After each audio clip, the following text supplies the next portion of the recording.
casă are o poveste. Sunt gazda dumneavoastră care vă va ajuta să descoperiți minunata lume Art and Home.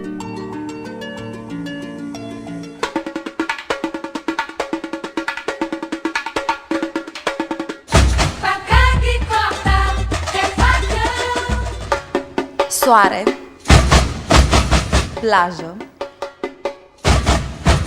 palmier, ocean și carnavalul de la Rio.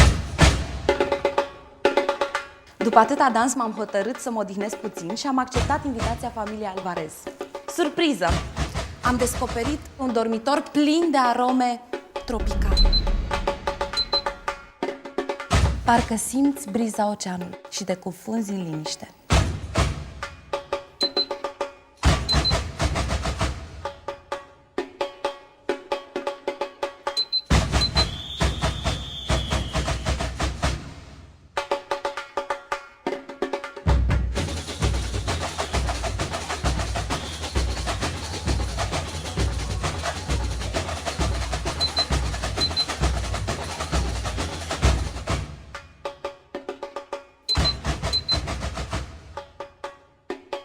Să reînceapă distracția.